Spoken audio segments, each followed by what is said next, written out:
Hey, it's Kevin. Welcome back to the Road Warrior. Hard to believe, in 2 days, November 1st, I will celebrate my 25th wedding anniversary. Now, again, second marriage. First one made it almost 10 years. Most of it was my fault. And it wasn't a bad thing. I thought I got married at 23, much too young. So, second time around, serious girlfriend, met working together, friends first, the whole bit, and it just kind of evolved and happened naturally. She, about 6 years younger than me, 6.5 years younger than me, which was no big deal. We got the same culture reference and like that. But I didn't feel the need to get married.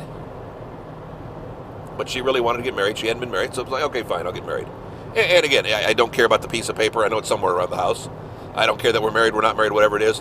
But where I'm blessed and to have a relationship, because I've had some serious relationships. I had fiancés, I had long-term girlfriends, none of them lasting 25 years, so that'd be pretty hard to do. But the one thing is I try to think about why it works with my wife is because we're both still laughing. It can be silly things. It can be dumb things. We've got recurring jokes. And of course, now that I've got to think of a recurring joke, I can't think of a recurring joke, but just stupid things, or a phrase will come on TV, and she knows I'm going to say something, so she just waits for it. We do that's what she said from The Office, and I've been doing that now 25, not 25 years, but a good 20. And just my wife being my wife. And again, some of it's funny, ha-ha, some of it's funny, peculiar. I can't imagine my life without my wife. That's the amazing. Again, I'll be honest, I could be with my wife 24 hours a day. During COVID, it was not a problem for me to have my wife at home all day, every day, and not be apart. Because she completes me. And I know it's kind of cheesy. But if I'm, in my mind, 90% of a human, or I'm 90%, she's that extra 10%. If I'm 70%, she's that extra 30%. She's always been not the one whose approval I need or want, but whose approval I appreciate. The one thing I always told her is I'd let her be her. I accepted her for her. I've not tried to change her. She's evolved and adapted and changed somewhat, as we all do. But I've never tried, because I knew what her faults were. I understood who she was.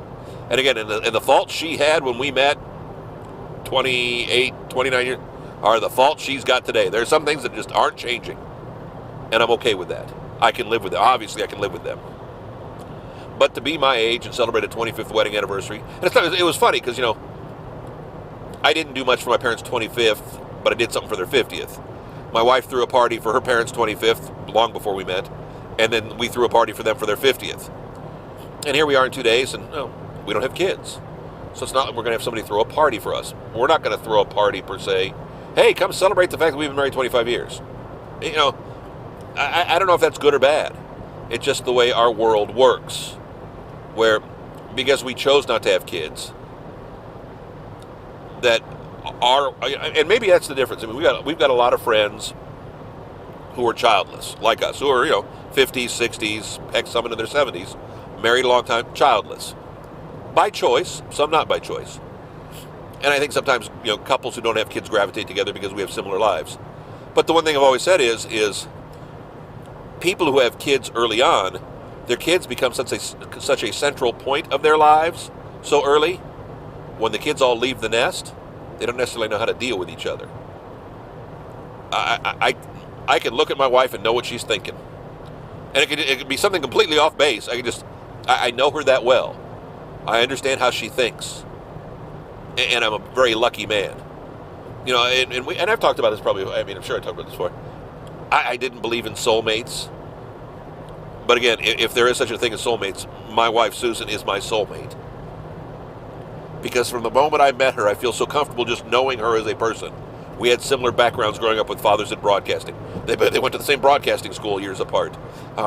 She's got that central Midwestern feel, that Chicagoland area feel, because she spent time in Chicago. I'm from Chicago. There's just something about us that clicks and that works. And I'm so thankful for that. Now, of course, got to live 2 more days. Not that I'm jinxing myself here, but, we're almost there. It's kind of cool. It's a badge of honor in my world, because I failed the first time. And at least I've got to, kind of right the second time. She's got to determine whether I got it right or not. See you next week, another Road Warrior. KevinMason.us, home for all the Road Warrior videos. Congratulate her. She's put up with me.